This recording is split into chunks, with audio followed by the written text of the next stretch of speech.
Hello, magandang araw sa ating lahat. Good afternoon, good evening, good morning kung saan mang sulok tayo ng ating mundo. Sana ay nasa mabuti tayo na kalagayan. Ngayong araw mga kababayan, merong sumugod dito sa aming bahay. Meron Sir Evan? Yes, meron. May sumugod eh. Nung pag-isip mo kanina mga kababayan, gulat ako, ang daming tao sa labas. Yes, ang daming tao sa labas. Kinagawayan naman po na ginagawa every year kapag umuwi po si Sir Ivan. So yung unang bigay ho namin, yung doon sa likod ng aming bahay, doon sa malapit sa tabing dagat, yun lang po ay para sa mga sa mga medyo may edad na po. Sa mga may edad ho, yun. So ngayon, 'di ba sabi ko na mag-feeding kami sa mga bata. So sila po yung sumugod dito sa aming bahay mga kabayan. Magandang hapon. Hello, kumusta? Oh, sila napunta dito sa aming bahay, mga kababayan.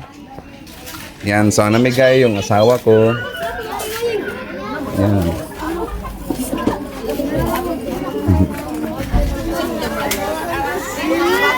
Ay, kumusta atong New Year? Merry Christmas and Happy New Year nga pala sa ating lahat. Ay, magtagalog lang ko ha, kaya para masabtan tanan. Ang mga mga kababayan natin sa ibang lugar kasi mga Tagalog eh. Mga Tagalog. So dito po yan sa labas sa aming bahay mga kababayan. Yan, sila po yung nandoon sa may kabila sa may tabing dagat. So yan nga, every year nagpupunta dito sila sa aming bahay para para mag-share po kami ng blessings. At saka ito po yung kinagawian na po namin. Kinagawian na po namin to ng aking pamilya na bilang pasasalamat lang po. Konting pasasalamat lang naman. So namigay kami ng ng may pack lunch. Yung mga pang-snacks nila. Yan, kasamang asawa ko. Yan po. Hello, may hapon.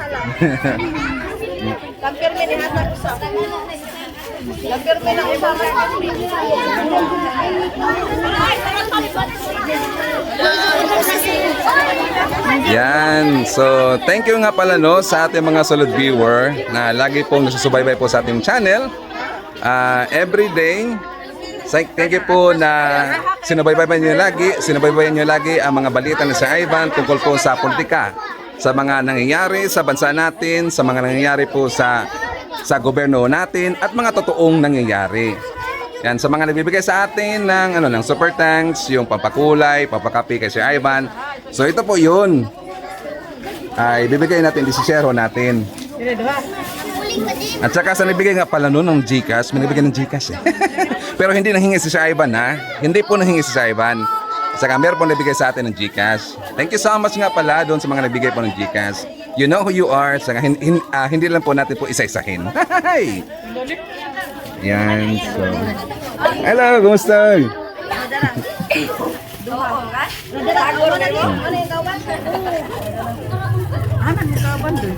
Sunod, nanay na lang. Lugaw.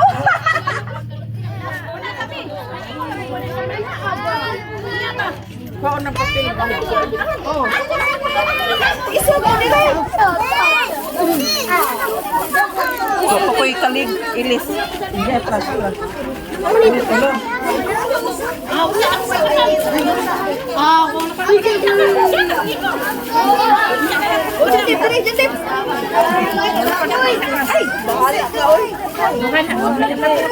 Bisa maura mana? Sunod, paano pa?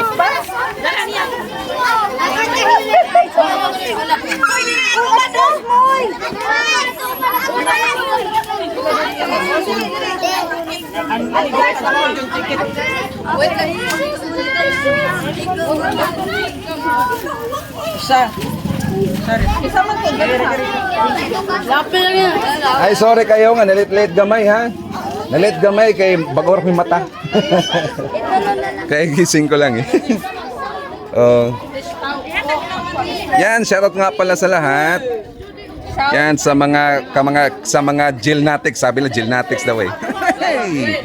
Sa mga nagtatanong ano ba talagang totoong pangalan ko? Actually yung Jill, totoong pangalan ko yan eh. Yan, Jill Ivan. Jill Ivan totoong pangalan. Yan, pinapawisan na si partner, si asawa ko. Yan, pinapawisan na si Mami oh.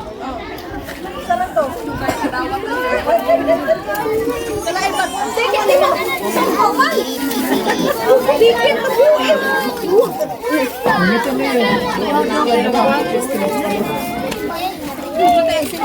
Nalanay ang market.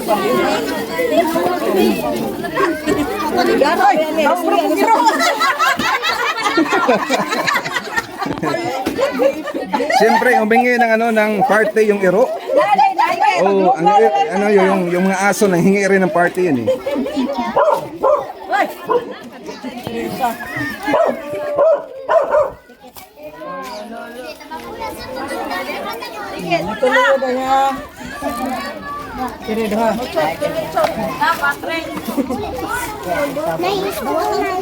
Nana nag-istro ate sa sud.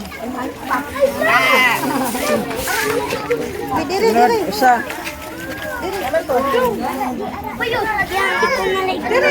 Diri ko ban.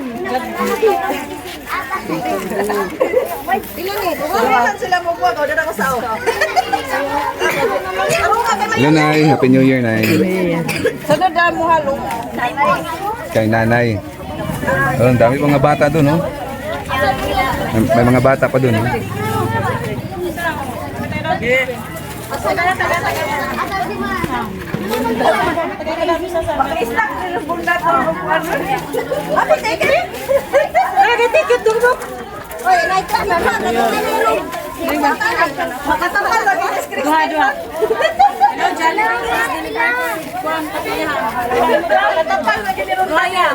Gusto mo Jollibee? Sunod, Jollibee na sunod. Mascot plus Jollibee. Tsaka may kasama pang mascot ng Jollibee. Kita ba na pikindi? Bata, bata. Thank you. Salamat oy. Thank you. Thank you po sa pag-ari. Ang cute, oh, ang cute, oh. Ano lang kami?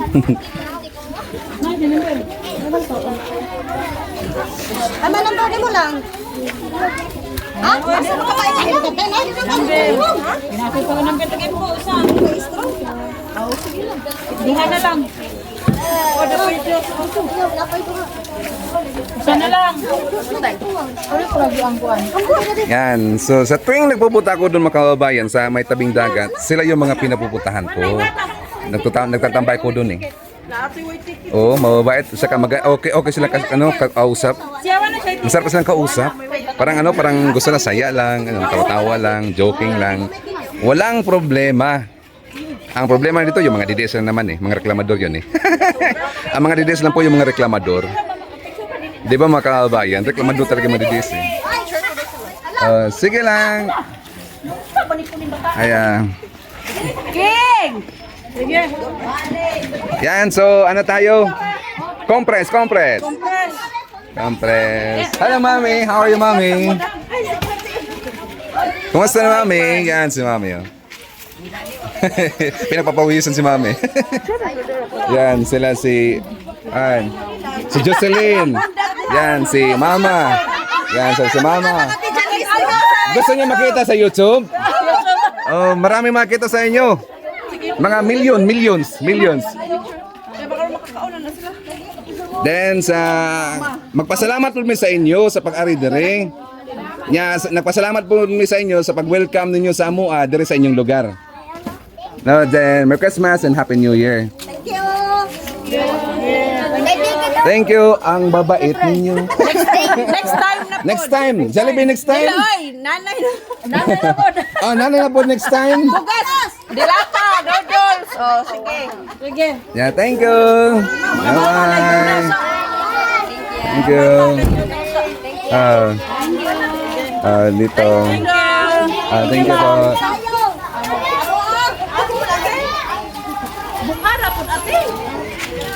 So ayan, tapos na po ibigay namin ng feeding. Ang feeding namin sa mga bata dito sa aming kapitbahay.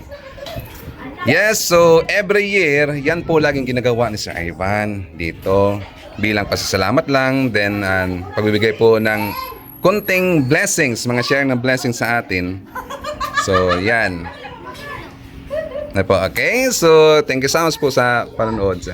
And again, sa ating next po na vlog, kita-kits tayo daming mga nakalat na balita ni Sir Ivan. Kasi nga nanood ako kanina, doon po sa vlog ni Mex Talks kay Tita May Dunes, meron silang naimbita doon kanina na may naimbita sila doon kanina na membro po ng INC. So, siyempre, nagtanong ako tungkol ito sa mga issues na makumakalat tungkol sa INC, yung mga nagle-leak po nila ng mga impormasyon tungkol sa INC, kung sila ba meron bang politiko, politiko na nag-fund sa kanila, kung bakit nakaka-provide sila ng ganun kadami na ang tawag dito yung tungkol sa van, 'di ba? 'Di ba ang daming tanong talaga kung bakit sila kumuha ganun kadami. Actually nakaka-afford naman talaga yung INC sa mga vans. Pero dahil po dito sa mga nag-leak na mga impormasyon na merong nagbigay sa kanila ng funds na politiko para lang dito ibigay sa kanila na transportasyon. So, yung kumalat doon sa GC na impormasyon tungkol dito sa INC, so yun po na pag-usapan doon. Tsaka pala, shoutout kay Tita May Dunes sa Mex Talks Makabayan. So sana supportahan po natin si Tita Dunes. Yan, okay? So, ang ganda ng topics nila kanina kanina lang po na vlog Makabayan. Nandun po isa sa membro po ng INC. Tapos nagpahayag sila sa side nila, in-explain nila. At saka sabi po ni Tiki yata siya, Tiki pong kanyang pangalan, yung vlogger na nandun, sabi niya magtiwala lang daw tayo sa INC kasi hindi nila papayagan na masira ang kanilang ilang agenda, ang kanilang gustong ipaabot po sa gobyerno natin at ang kanilang totoong pakay kung bakit nagkaroon sila ng pagtitipon-tipon o rally para tungkol doon sa pagsuporta nila sa sinabi po kay PBBM. So yun po ang gusto lang mangyari. According po sa kanila, according po kay Tiki na membro po ng INC na magtiwala na sa INC, okay?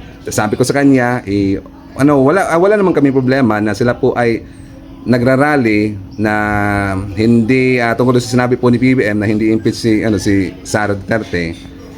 Pero kung ito po ay hahaluan kasi ng mga salot ng lipunan, hahaluan kasi ng mga DDS, tsaka haluan po ng ibang reliyon, yung Kojik Makabayan, dyan kasi magkakaproblema. Kasi maiiba na po ang kalamang naratibong sinisigaw, lalong-lalo na kapag meron tayong marinig po during sa kanilang rally na nasaan na yung 20 pesos per kilo na bigas, ibig sabihin, nandun ang mga DDS, nandun po yung membro ng KOJC, di ba? So, marami na pag-uusapan po sa next natin na vlog. At saka antabayan natin kasi meron na naman po tayong sumbong na dapat sasagutin natin at saka pag-uusapan natin Makabayan. Okay? So I love you all and thank you so much.